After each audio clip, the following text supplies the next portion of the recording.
Hello and welcome back to ADHD Mums. In this podcast, we tackle the tough, often unspoken realities of motherhood, neurodiversity and mental health. Hello and welcome to the next episode of ADHD Mums. Today I have brought on Bec Sparrow. How are you, Bec? I'm great, thank you. So I put a big survey out to the ADHD Mum crew about what subjects everyone wanted to hear most about. And I had a lot of people request around friendships, particularly with girls, and some more content in that area. So, of course, I have brought on the first person I thought of, which is Bec Sparrow. So thank you so much for your time, Bec. I really appreciate it. Thank you. I'm really glad to be here. Friendship is my favourite topic to talk about, so I'm really keen to get into this episode.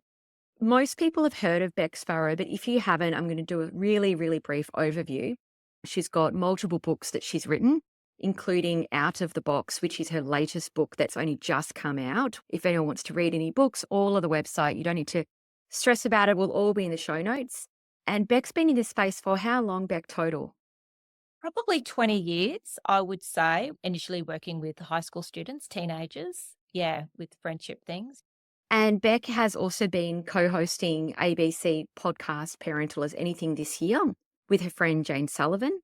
And she has been on the Queensland Government Anti-Bullying Task Force.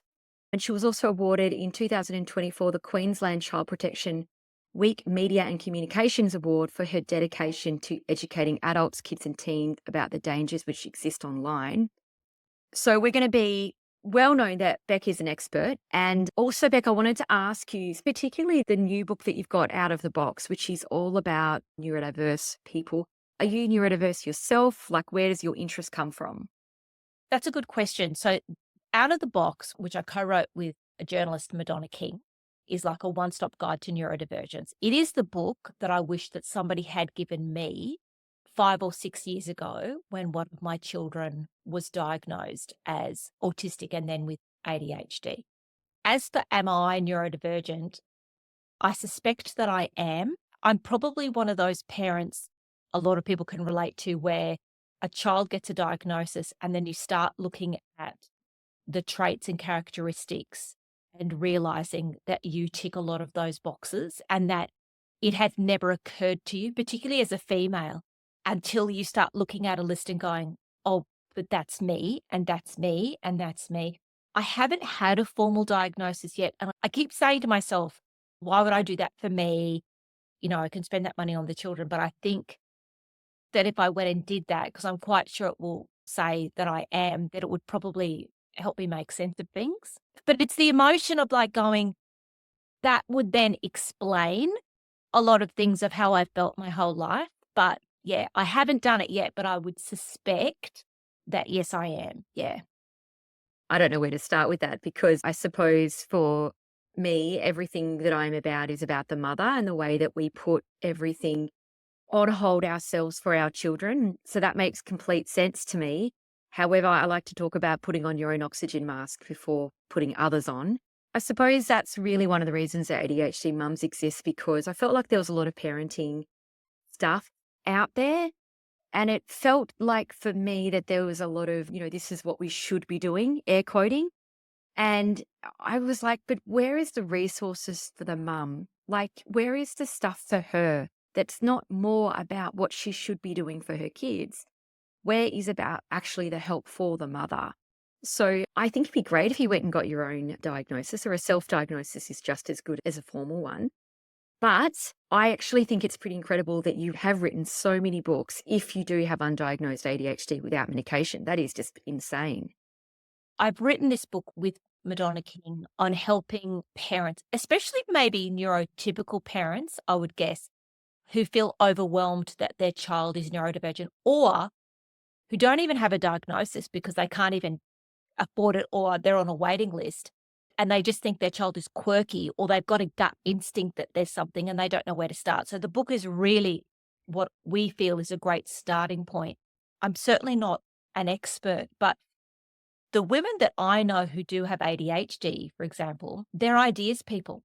And I wonder if the air quote ideas people is code for people whose brains, well, this is me, don't stop with, for me, ideas. Like the moment I wake up in the morning, it is like I have 100 tabs open, and it's the overwhelming nature of where my attention is going to go. And I've always seen that not in running a household, which I'm a disaster at, but in business for me, it has been my great strength because somebody comes to me with a business issue and my brain just goes boom with all the ways they could go and the options. And I've always been the person people come to for brainstorming. So it's just interesting, right? I think that I would never have associated that with ADHD, but now I look back on it and I think, okay, these are characteristics, right, of how you can use some of these traits and qualities as a strength for yourself. Does that make sense? Oh, look, it does. It does. I also think, because I've got your book right here. I got a real quality from it that you had lived experience, which is why I asked the question, because there's something really special about someone who truly gets it. And I'm not sure, I know that you co wrote it with Madonna, but I thought that there was a really deep understanding component to it that I feel like you can only really get from lived experience. Certainly for me, that is from my children and also the work I do in schools. And people always say to me, why is your special topic friendship? Like, why is that my Roman Empire? Why do I deep dive on that? And my answer for a long time was, oh, well, I had such a good experience at school because I had chose good friends, and that's something that I want for other children. And then I'd realize, no. The reason that I know so much about friendship is because I have found it difficult my entire life. Well, difficult in the sense that I had to research it to unlock it. So for me, I have deep dived on understanding friendships, making friends, navigating conflict, changing friendship groups, asserting boundaries, all of that, because for me, it didn't come naturally. This is what I've realized. I'm such an introverted person, Jane. People think I'm very outgoing. I'm not. I'm writer. Writers are hermits, right? I'm very comfortable in my own company. I'm quite sure I come off quite often as aloof. I have a very small group of friends. I'm good one-on-one with people. And I think because it's something that I have had to learn, that I understand that when I'm teaching it to children or teenagers, I break it down into steps. And that is what works really well with neurodivergent children and adults. It's breaking stuff down and explaining to them how to do things.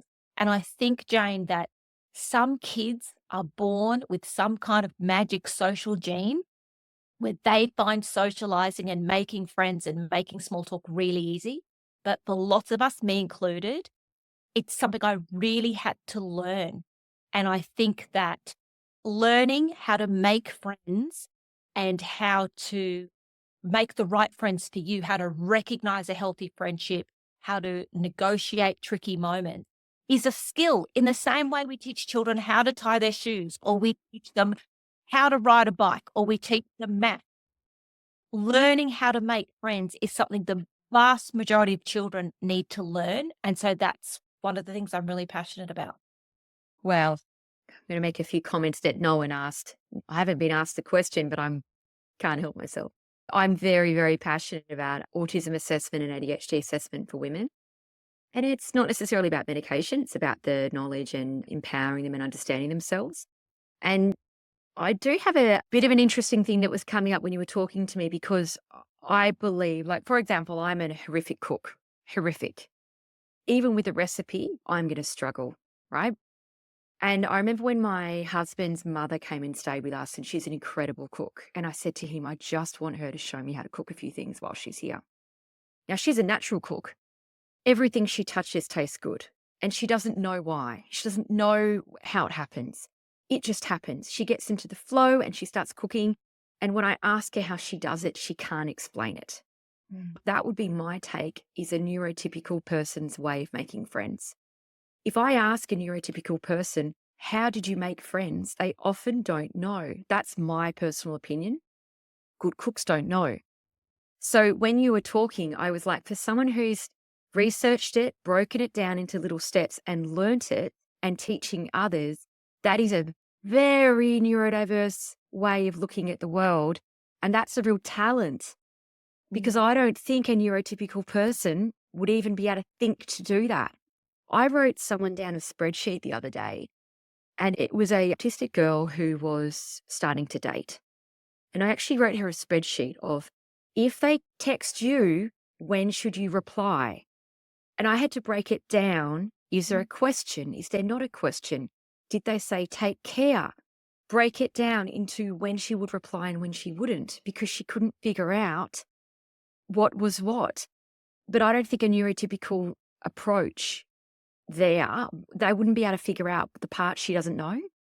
Oh, I 100% agree with you, because I think so often we say to people, it's instinctive. Just follow your heart. Follow Oh, your no. Like, what does that mean? Well, you know what? If I follow my heart, I will fuck it all up. Take him.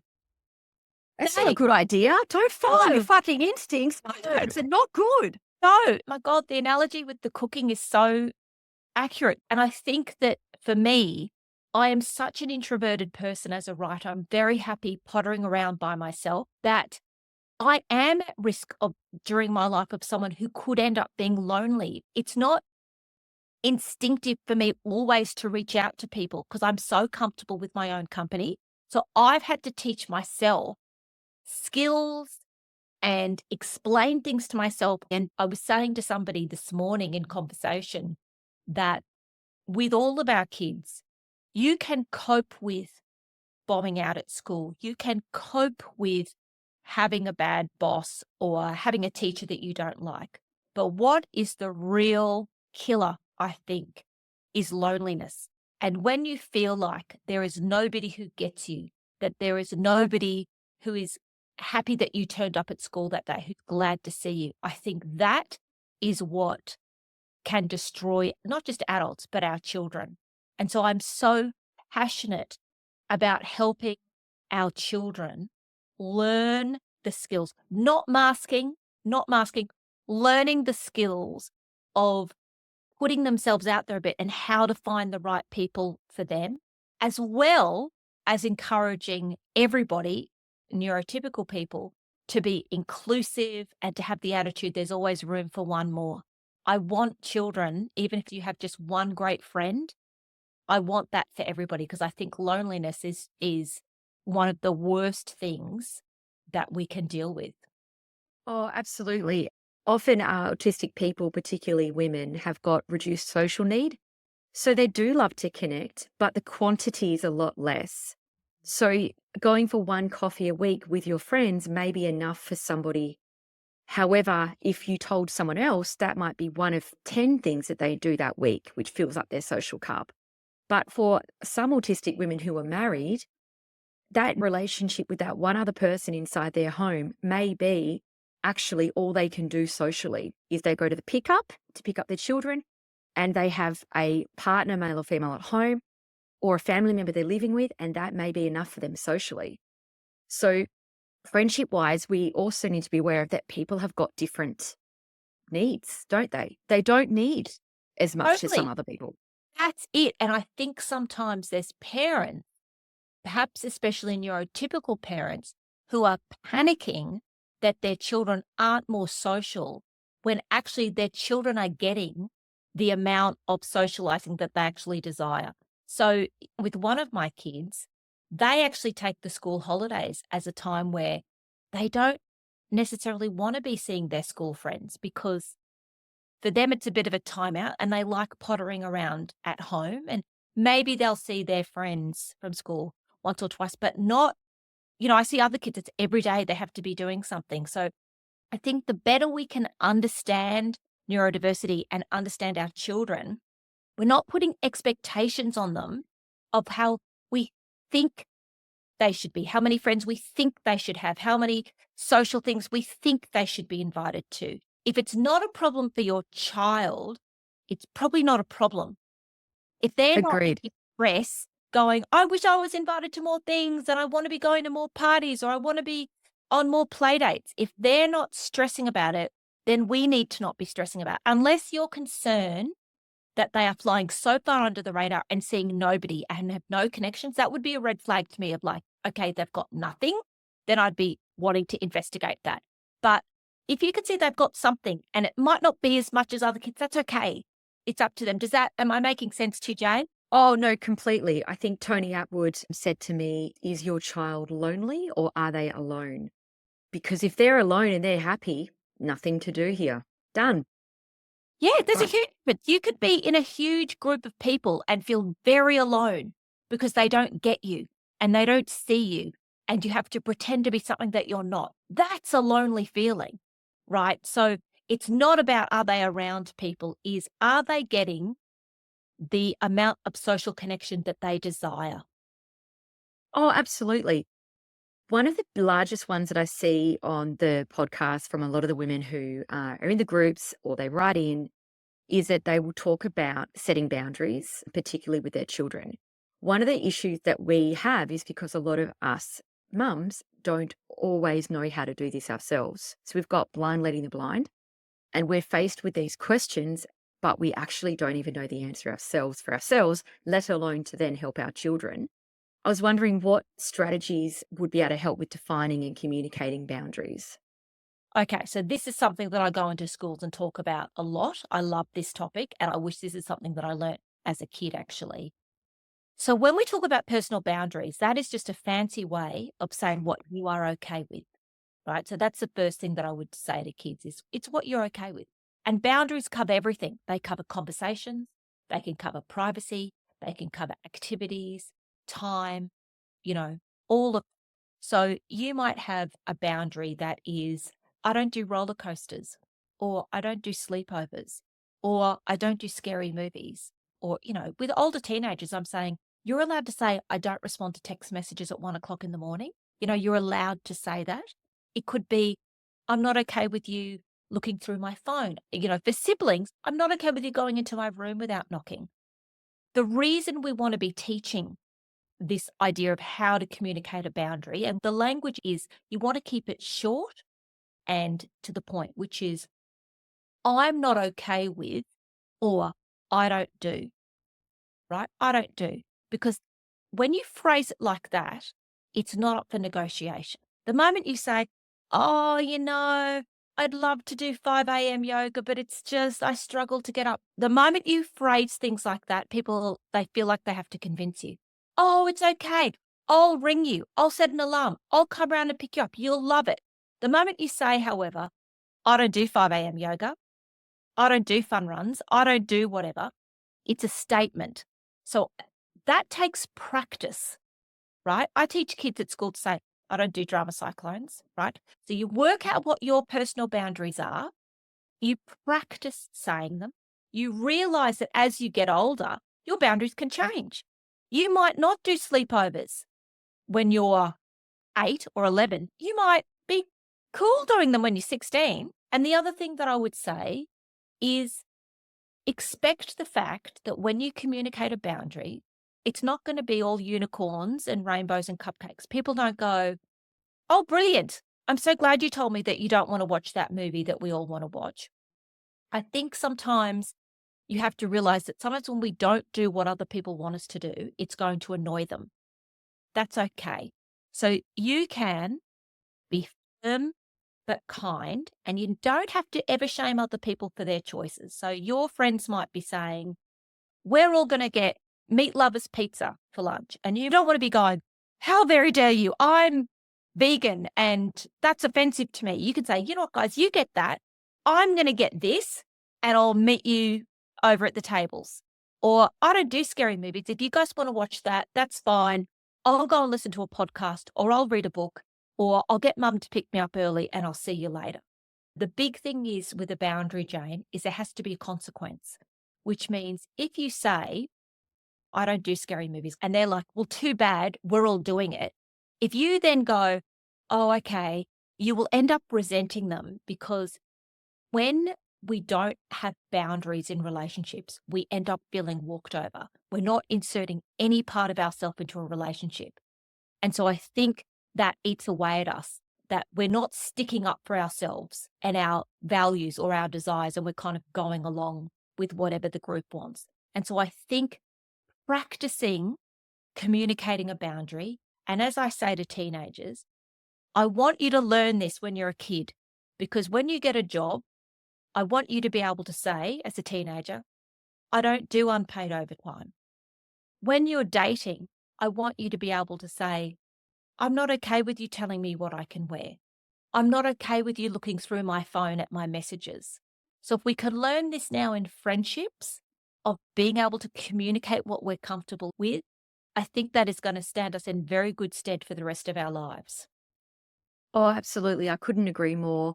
I really am very strong on my belief that I think, as well as, seeking help for our child if they are neurodiverse. So, taking them for an assessment if that's needed. Sometimes parents miss the step when we actually speak to the child about the diagnosis. Sometimes that step is actually missed. And it's usually only of good intentions because it's such a difficult conversation and sometimes people avoid it. I did that with my oldest for quite a while. I kept thinking later on I'll tell her. And then when I did an episode on talking to your child about being diagnosed, that I then went, oh, actually, this is a really important step that I haven't done yet. But I suppose by letting them know and talking to them about being diagnosed, it also helps them be able to say no a little bit more effectively, which is what you're talking about. So about, okay, I know that I don't like loud noises, so I'm not going to be able to go to that concert. And being able to say no confidently at a young age, right from the beginning, and understanding what is good for you and what isn't, I think that would be easier if you were probably practicing that from an earlier age. Would that be right? Oh, I think so. And I look back now and I sort of think there is no normal. I thought there was something wrong with me as a teenager and even in my 20s when I just never really liked going to parties where there were a lot of people and there was a lot of loud music. And so you think there's something wrong with you. And I sort of think, no, there's no normal. You can just be you. And you're allowed to not like going to parties, or you're allowed to not like going to concerts, or you're allowed to whatever it is. You don't have to like sleepovers, and I think that is a comfort when you can learn that. And it is part of respecting yourself and going, that's okay. I'm okay. I'm allowed to be different. What I'm comfortable with, Jane, is going to be different to what you're comfortable with. And that's okay. That's okay. We don't want to have such big boundaries and walls up that we never let anyone in. So at times you do want to have flexibility. At times you will think, oh no, that's something I'm willing to negotiate on. But for things that are really important to you, the more that you can advocate for yourself, the better. Yeah, and being assertive is a real skill, I think, that needs to be practiced. And we're talking about doing those smaller steps from a younger age. So then when you do have a really important thing to stand up for yourself, it's not the first time you've ever done it before, because that would be a really hard thing to do. So let's say our child has found a friend.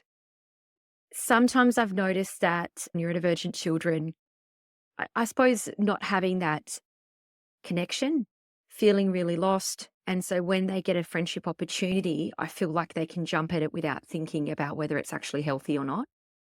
What signs do we need to look for with our children that the friendship is actually healthy and goes both ways?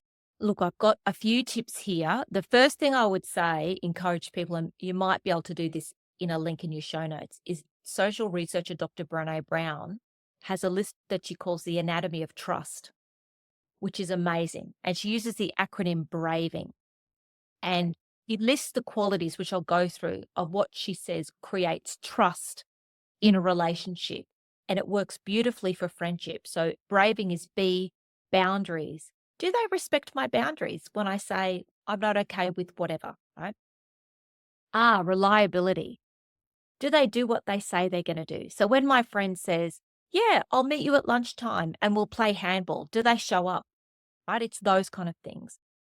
A, I think, is accountability, which is, do they own their impact? So when they screw up, which we all do they apologize and own that behavior? V is vault. When you share personal things with them, do they keep it to themselves or are they spreading it as gossip? I is integrity. Do they behave the same way around the teachers as they do around you? We've all seen the kids who are angels in front of the teachers. The moment the teachers or adults' backs are turned, they're like a different person. N is non judgmental. Can you be yourself around them? you're quirky or uncool or whatever it is. Can you love what you love in front of your friends? And G is probably my favorite, which is generous lens, which is, do they look at you through a generous lens and give you the benefit of the doubt? So I think those are things that we can keep in mind when we're talking about friendship. The other thing that I would say is, are you seeing a pattern? If you are seeing a pattern of negative behavior where they have numerous times excluded you, betrayed you, or embarrassed you, or hurt your feelings, that would be a red flag. Everybody screws up in friendship, particularly our kids, because they're learning. But a one-off thing is different to something that is happening over and over. So I would say look for patterns in friendship. And probably the last one I would say is, do you like who you are when you're with them? Do you think they're bringing out your best self? And do you like who you are? And do you feel safe when you're with them? They are all big things that I think can help us work out if we're in a good friendship. Because, Jane, I can spend an hour saying to you, here's tips on making friends, do this, and da, da, da, da, da, da, da. But unless you have a good friendship radar and you actually know what a good friendship looks like, you don't want to just make any old friends. You want to make friends who are good for you, right? Who are going to bring out your best self, who are going to like you for who you are. That's why understanding what a good friendship looks like is so critical. So I always say to parents, we want to look at helping our children have a really good friendship radar.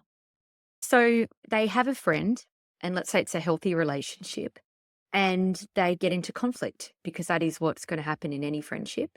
What are some ways that we can approach conflict or some techniques that we can kind of talk to our kids about? Because possibly we don't really know how to do that yet either. Absolutely. Okay, so tips for conflict. One of the things I say to kids and to parents is try to be someone who's not easily offended. Now, that doesn't mean don't ever be offended, but sometimes I think, and this is maybe with some people, not with everyone, we can go through the world looking to see other people hurting our feelings.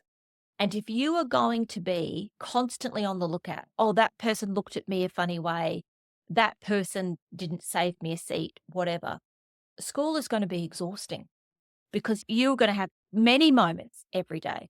So part of it is being a bit thicker skin sometimes and realizing a lot of kids every day are going to turn up in a bad mood, right? Often say people can be jerks at school. I'm not talking about bullying.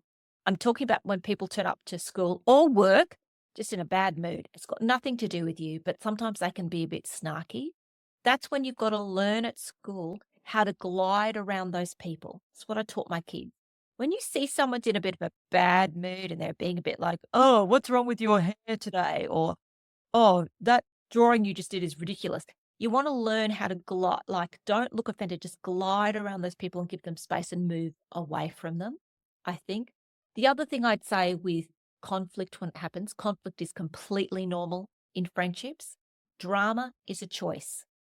So what we want to do is, okay, somebody's hurt your feelings, you've had a misunderstanding with a friend.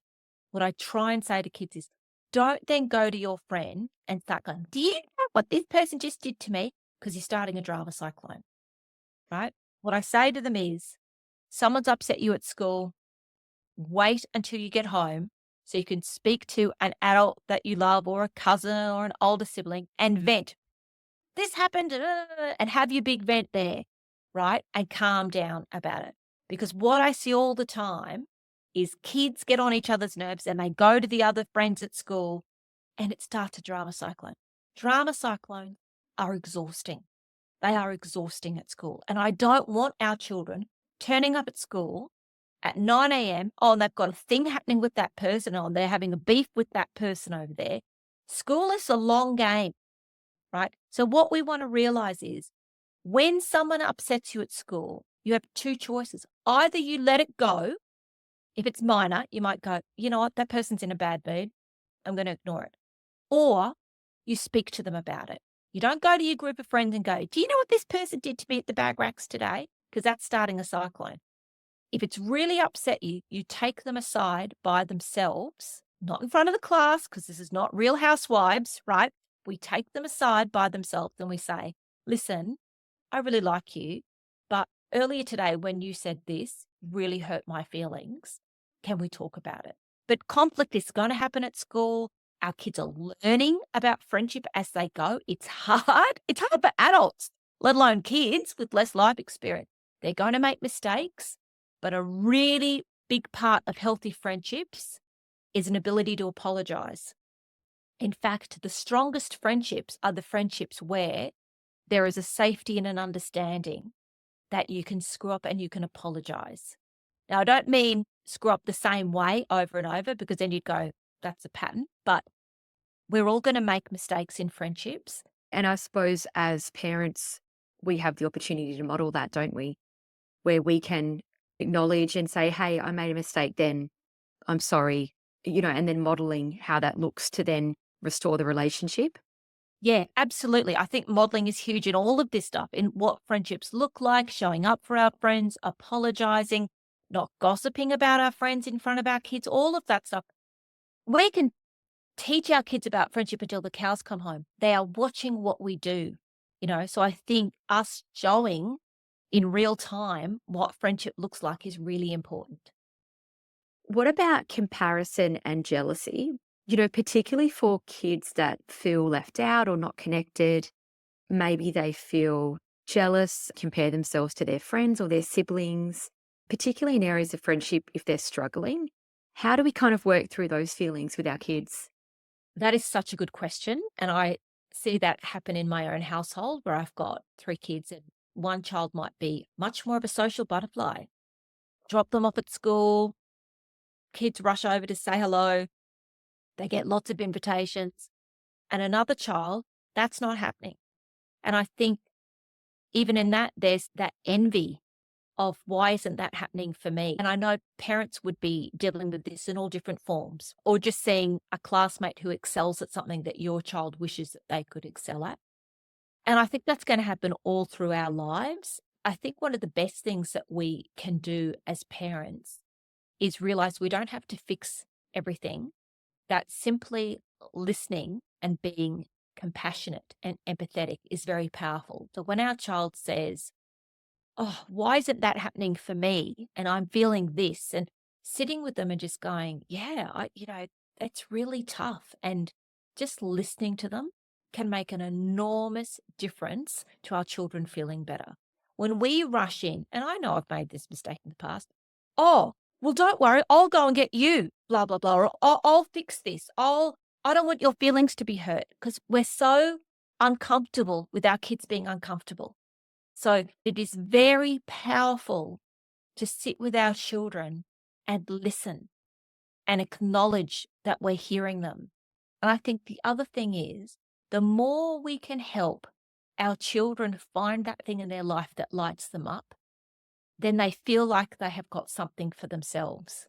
It's especially hard with neurodivergent children because they can be left out of things. They can find some things a real struggle that other kids find easy. And having these moments of your child saying, why am I the one who's not invited? Or why am I not included in this? It makes you want to cry as a parent.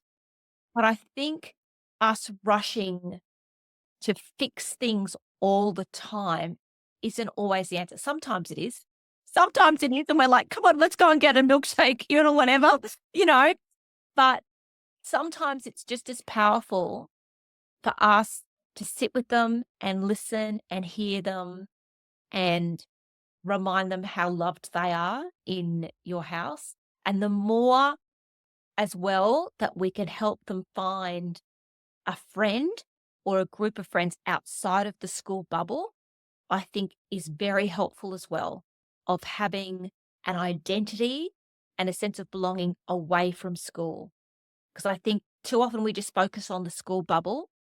And I think it's really powerful to have a great friend or connections and a sense of belonging outside of school that can kind of ease sometimes. But jealousy and envy is part of life. We are all going to feel it at different times, and it's very uncomfortable.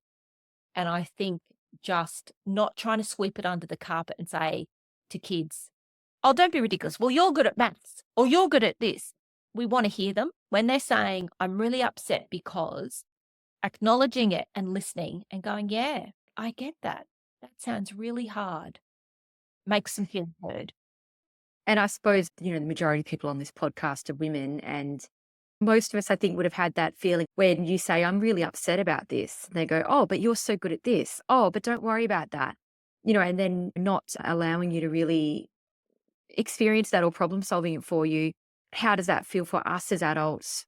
Pretty shitty. So again, why would you jump in and just band-aid it without allowing them time to talk and validating their feelings? I completely agree with that. Because then you're thinking in your head, you don't get it. Totally. You're right. If it's like, I am so upset because someone at pickup said this to me about my child, let's say, right? Or looked at me or did something. And then, yeah, your friend or partner or someone says to you, but you've got heaps of other friends. You don't need them. Like, but that's not relevant to that Yeah, experience in that moment. exactly. Exactly. It's really powerful. It's so simple, but it's really powerful to listen and acknowledge And that. that may be all you need. All you need. So we need to do it with each other and we need to do it with our children. Mm. Yes. When I have a conversation with my husband now, I give him a label. I say to him, listening, listening. And then other times I say problem solving. And he has to know which one Yeah, because he doesn't know. perfect. I'm Yes. gonna do Yes. So I said to him the other day when my daughter was really upset about something, he's just started problem solving, listening, listening. And he's like, oh, we're listening. We're listening. I said, we're always listening. Some partners are just so good with guidance. Mm. And he's one of those people. It's like he just needs a bit of guidance. And he's like, Yeah. I'm good to go. But don't expect him to guess. Yeah. He's not good with the guessing. Okay.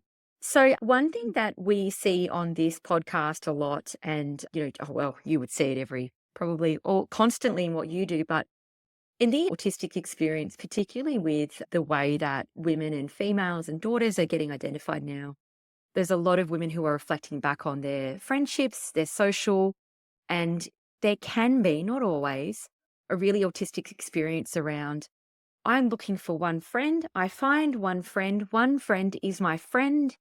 Now that friend cannot go anywhere else. And there's two issues that happens is one, you've got the child who only has one friend and they are so emotionally invested in that one friend that anything that goes wrong with that one friend completely derails them. Or you're the parent of the friend who then you feel that your child is being controlled, air quoted, or, not allowed to have other friends. And then often you hear of the parent that goes, can my child be separated from the other child for the next year? And the child that is trying to control, or, I don't want to use the word control, but you know what I'm saying. They are I then totally get left it. in the dark and they're like, I'm no longer in a class with my friend. How has this happened? I watch it constantly. And I was wondering what your take on that would be from both perspective, I suppose. Oh, look, I get it because I think I was the person growing up who I don't think I was ever controlling, but definitely kind of tended to lock on to one friend and I'd be like, but this is all I need. Look, that was me too. And my best friend that I controlled in primary school is still my friend. And it was a healthy friendship. Well, at times I feel quite bad because I think I was probably mean at times when Mm, things didn't go my way. She didn't yeah, do what I wanted her to do. I yeah. was mean. And it Mm. was only been recently when I figured out I was autistic that I could understand it because I used to actually think about this a lot, thinking, why was I mean to her some days? Was I a bully? And I never felt that I was a bully, but yet some of the things that I did to her, my best friend, was mean. But I'll be angry with her when she didn't do what I wanted. And I think there's just look, it's a big learning curve. Friendships is hard. We're learning this as kids. We're learning all of this, right? And I think we have Oh, to absolutely. And I remember my mum sitting down with me, crying. She was devastated. Why are you acting like this? And I Mm. didn't know. Wow. I get it. So what I would say to parents is to explain to their kids is it's a very vulnerable situation to put yourself in at school where you've got one friend, right? Because that one friend then is away with COVID or they're at gymnastics camp. You have to walk into that school. Who are you going to sit with? Right. So I talk to kids about, sure, have your close friends, and it's not a numbers game, it's quality. So you maybe only have one or two or three close friends at school. That's fine. But be friendly. Try to be friendly to lots of people. so that when you get put into a class without your best friend, you've been friendly to people that you can at least go, oh, yeah, can I sit here? Or they'll chat to you. If you've ignored everybody else in your class or your grade and focused solely on one person, that's a very vulnerable situation to put yourself in. So there's that. The other aspect is I want you to have friends outside of school or more than one friend at school because of peer pressure. Now, peer pressure can be a positive thing. You can have friends around you who the peer pressure is, oh, we all work really hard on our assignments, or we all do community service. That's positive peer pressure. But negative peer pressure is, of course, the opposite, which is, oh, we're all going to vape or we're all going to wag school today. Now, if you've only got one friend or one group of friends at school and no other friends in your life, and they are doing something negative, you are far more likely to buckle and go along with them because they're all you're got, right? The risk of losing them is too high for children so often. Like, well, look, I don't really want to do this, but if I don't, that's my one friendship group. So I think when you know, okay, I've actually got these other people outside of school, or I've got this, I'm also friends with the kids in band, I'm friends with the kids in robotics or chess club.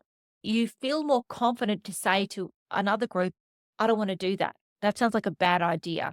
Knowing, well, I've actually got this other group I can go to.